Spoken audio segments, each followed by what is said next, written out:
This video will show you the correct way to take off and land with a tethered MagArrow II. To prevent damage to the MagArrow II, you should place its landing pad approximately 6 feet or 2 meters from the drone.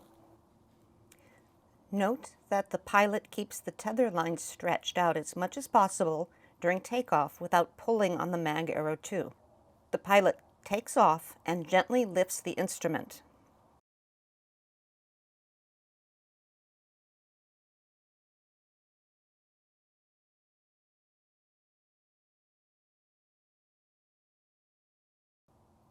Upon landing, the pilot gently sets the instrument on its own landing pad.